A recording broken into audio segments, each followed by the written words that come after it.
Kintampo is a historical center of Ghana, located on the main Accra-Techiman-Tamale Highway.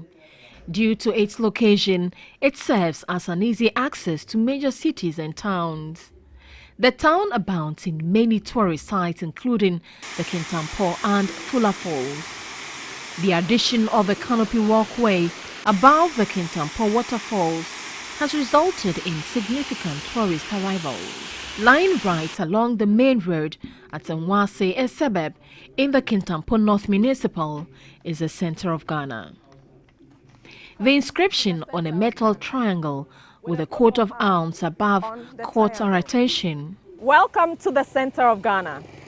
I am fortunate to be right in the center of Ghana. I should be happy to see or to be in the center of Ghana, but unfortunately, I am definitely not.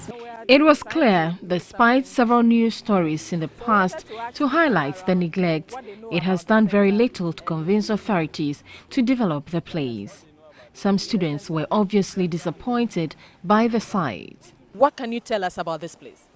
Personally, I don't know much about this place, but I remember back in senior high school in 2007, we came for an excursion at the Kintampo waterfall with our geography master, and he came to show us this place. That is the center of Ghana. In fact, when I saw this place, I was disappointed. So, where was that? Which year was that?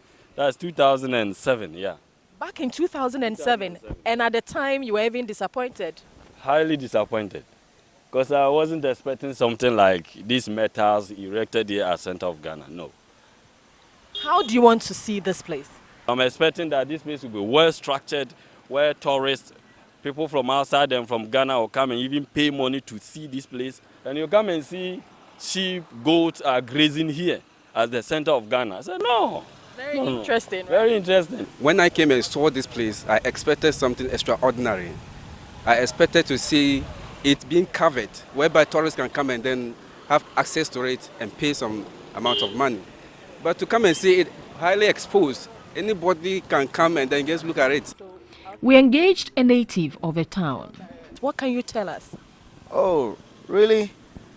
I've been here for almost 1991, and you were staying in the quarters behind where the center of Ghana is. But when the Mesasoma, the man who came and created the center of Ghana here, when he came, the young guys around, those small boys who were here, will help us. He called us to pick blocks to put up this. How old were you then? I was 10 years old. When you look behind here, there's a pole here. They thought where the pole was, that was the center of Ghana. So usually, most of the time when people comes, they go there, where the pole is. Meanwhile, it wasn't there. So it was sometime that Mr. Asuma, the one who built the place, was busy searching and said, no, the center of Ghana is located just by the barracks, but not that place. But who really is Mr. Asoma, the organizer who has boldly written his name on the wall, and what is his role in securing the center of Ghana?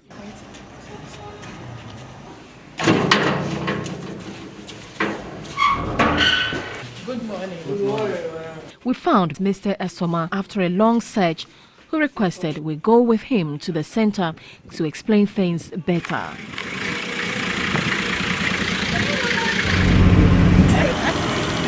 "66-year-old Osman Omar, popularly called Asoma, got to know about the site when he was 13 years old. He later decided to come back and look for the place. Upon digging with his friends, they saw the demarcation believed to be done during the colonial days. Police station. Nasa down we no and a police for mu. And I me ba habetina so. Na a cement in a dahosa, numbers also. Intermedia ground a police penino why Musini. I came with my grandparents to the police station here, so I came out to play. A senior police officer saw me and said I should leave the place because it was the center of Ghana. Ghana sakani nasi ha nagaba. Was sorry, unim se Ghana fifini na yaha. Mr. Asoma narrated he used to come around to put the place in good shape, but was stopped. Look, everything is falling apart.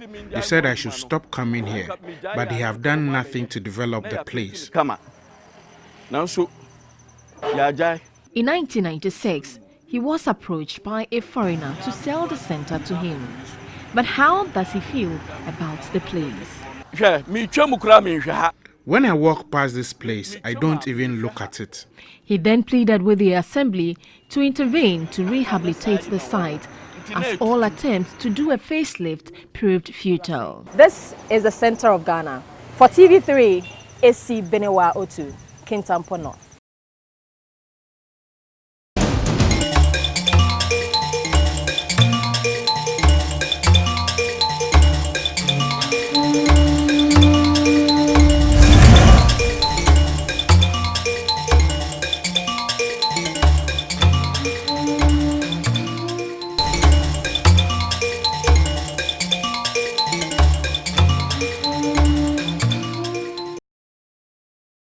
When I was in JSS, I felt depressed always. Always I'll be crying. I even tried to commit suicide. It's one of those things. I want to be a nurse, a time presenter and a model. That's what I always wish to be, but yeah. Is it possible? Yeah, I think it's possible. That was when I first met Enam in 2014. She was a final year nursing student at the Nursing and Midwifery Training College, Keta. So much has changed in her life the last half decade. The most visible is her less pigmented body. Morning. Good morning. Hello. How are you? I'm well. Good to see you. Good to see you. It's been how long? 5 years now? Yes. She now resides in Amejope, in the Volta region, and is an enrolled nurse at the Amejope Health Center, a job she has had close to 4 years. After years of enduring social stigma, she learned to accept herself. Her confidence was shattered at some point, but 5 years ago, Enam decided she didn't want to feel the pain anymore. Her story is that of resilience, hope, and confidence in the face of adversity. Her colleagues and patients seem to ignore the visible distinguishing look. But was that the situation from the onset? About 3 years ago, while she was in the car, and I saw her, my first impression was, hey, what happened to her? Is it a fire burn or... But I thought maybe that's her skin tone. I came to antenatal. After that, I saw her. She was free, jovial. The way she teaches, even in the social gathering, it's lovely. First time I saw her, it was normal because I've seen her on social media, so it was cool. I see her. First, I thought it was albinism, but I asked her and she educated me on vitiligo. The first time I saw her, I was a little scared because it wasn't common here. It was news in town. That have you seen that tigerness? We began to organize community gatherings where she begins to give us education on some vital issues. She became familiar to us. Enam first noticed a white patch on her skin, which looked like a birthmark at age 12.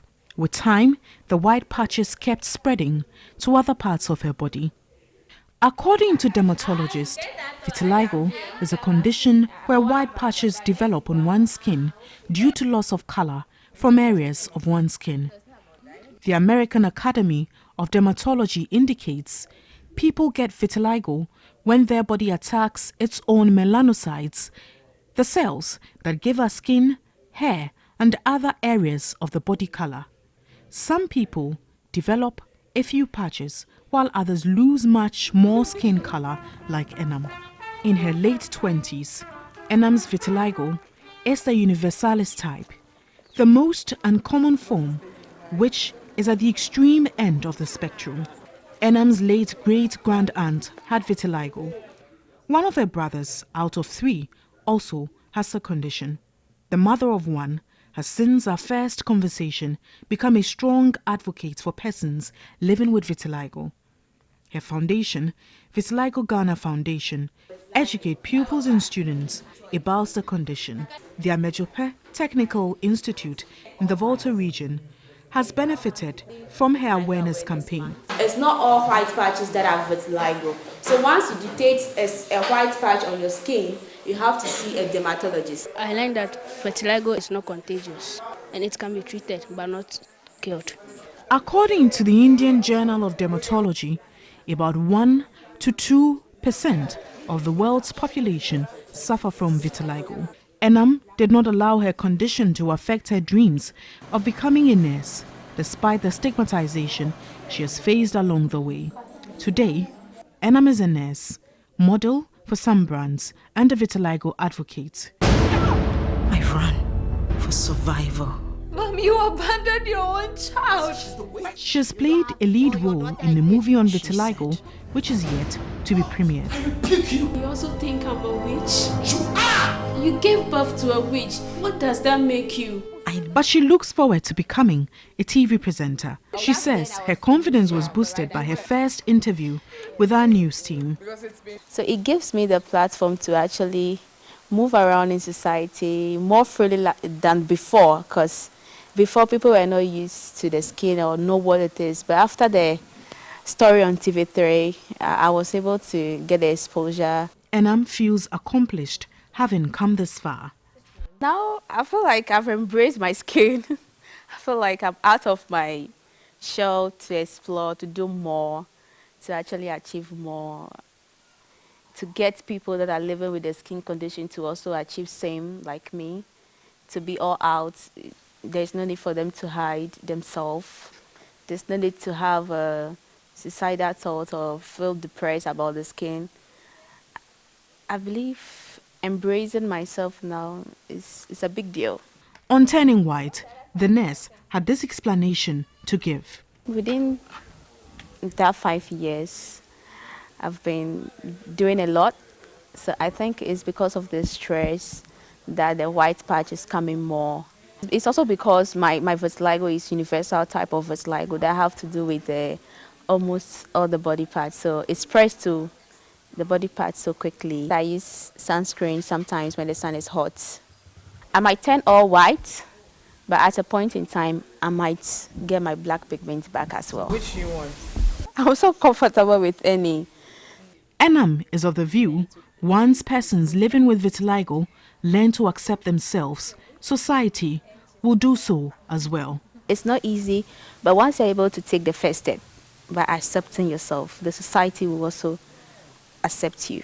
With hope, courage, and self-love, Enam believes she can still live her life despite her condition, as she plans on furthering her education.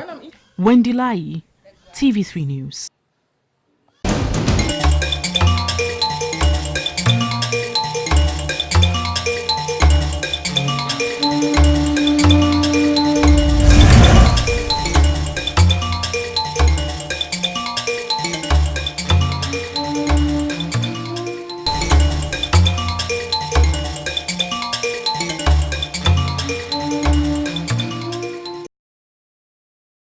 Carnation Market was established on the 22nd of September in 1979 under the Armed Forces Revolutionary Council led by Flight Lieutenant Jerry John Rawlings. But in 2019, this is the situation here. And what you find is not difficult to see here each time the Carnation Market comes in focus. It's one of the biggest markets in West Africa, if not the biggest. But every time you will find heaps of refuse here, right in the center of the market, and questions have been raised about the insanitary conditions at the market, especially knowing full well that food is sold here to persons from all walks of life. The Carnation Market also plays host to a lorry park running through many suburbs in Accra and also some parts outside Accra. It also has as its neighbors the Carnation Police Station and the Carnation Post Office, one of the oldest in the country. The market women have refused to speak to us because they claimed the last time we were here to make a story or report, the management of the market came after them and actually sack them, because if you look behind me, you can clearly tell that the market is overflown. The stalls in there are full. So the market women have come out here, which necessitated the creation of the red line policy by Mayor Van der Poy at the time. Now they have overflown and they are out there on the pavements, the walkways actually, and they say they will not speak to media because the last time they did, the market authorities came after them, more like they're being gagged from not speaking up. We've taken a cursory tour of the communities around here, the Bubuashi, the Kanishi, the Awudama area, and we realized one striking thing, that sanitary sites were not readily available. And so what it is that the people who live in the households who are not signed on to any waste management plan or policy would bring their refuse to this location, and we see tractors and trucks working. Earlier there was one big truck here who had come to haul some of the refuse and taken it away, and there's still a mountain of it. The smell here is funny, and to think that food is sold right at this premises is very, very disgusting indeed. But that is the true state of the sanitation situation at the Kanishi market, where every now and then refuse builds up, and one continues also to wonder how sanitation is managed here, because the market women were told pay tolls or pay something to ensure that the place is kept clean.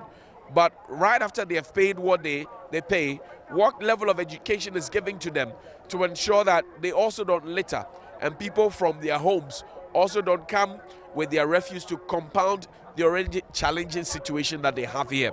Right next to this heap of refuse is a public toilet that's managed privately. There's one originally inside the market, but this one is privately managed. And you can tell the busy activity there. People are taking money to allow for people to respond to nature's call.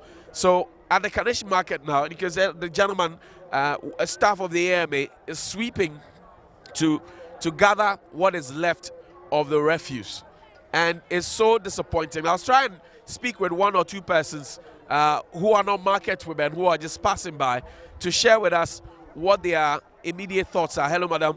Good morning. Good morning, sir. How are you, Chief? We are live on TV3 now. Bolani obi to join it. Hey, sana lo bolane. Moni bolane jule bi ele be hin kra. Si bone bi e yopo. Mene obi e bon sana menna. Ake bolane jule bi ele. Eh. Esa ne bolana jule bi ele ka. Sana na abalo na ka bolane e bi. Bolane be mo be hela so ne ba hama hama e bi. Ke hama hela bi ni ba yo ke government e fene ke government ke fe. Who's the government? You wouldn't Kev your bahe on ye be. Bahe on ye be. Niko bahe ni be to feel then. Oh be mfo bi e ba. Yeah, the mfo bi e ba. Si bi araba ka je bo mi ya mo ndo sa area. No ni ncho bi ni ya. But da in se man na bi e bola ni be ni no. Bola ni e bi de sana local lo bola ni e bi. E ba hin. So essentially he's saying that the rubbish is not supposed to be here, and that he believes it should be taken away, because each time he comes here to buy foodstuff, and he doesn't come here regularly though, but each time he comes here to buy foodstuff, he says he finds it so disappointing. And he was amazed also that each time the complaint comes, people will focus on the government and say, well, the government needs to clear this, the government needs to clear this. But he's asking a big question. Who is the government? Who is the government? Madam Eti saying, good morning, Bibi Aboko. Boko. Na bole you dream say. Ya kura ya bon tutu. That's a confirmation there of what it is. The smell is unimaginable, is unthinkable, and you would think that in the 21st century, when the president has declared that by the end of his 2020 tenure, Accra will be the cleanest city in Africa, one would see a change in the way we generate and handle refuse. Elsewhere in the world, this is a gold mine, because it will be reused, it will be recycled, and it will be processed into compost and other usable stuff. But here in our country, we jam everything together, from plastics to organic waste, and we just leave it to ferment and smell. And that's the situation here.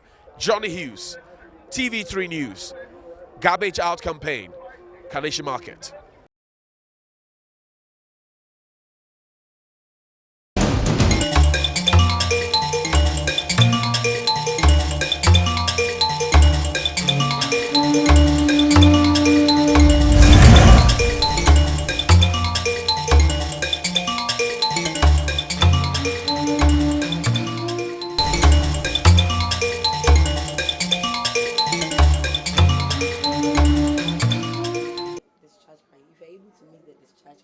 Kangaroo mother care, often referred to as skin-to-skin care, is a position that gives direct skin-to-skin contact between mother and baby.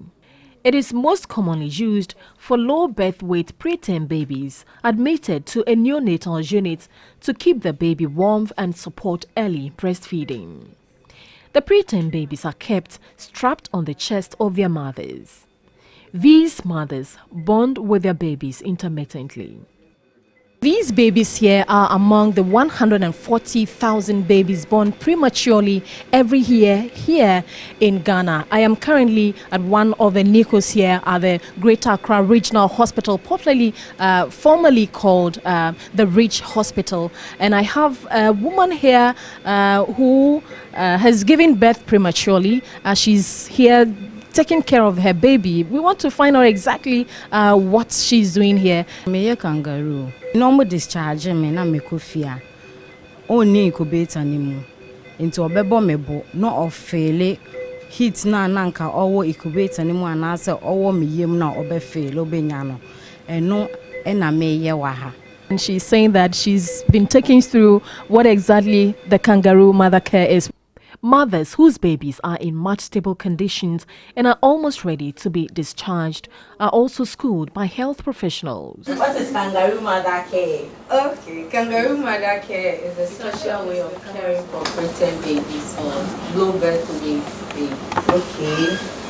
The babies are strapped with a support binder or the kanga cloth, specially made for this purpose.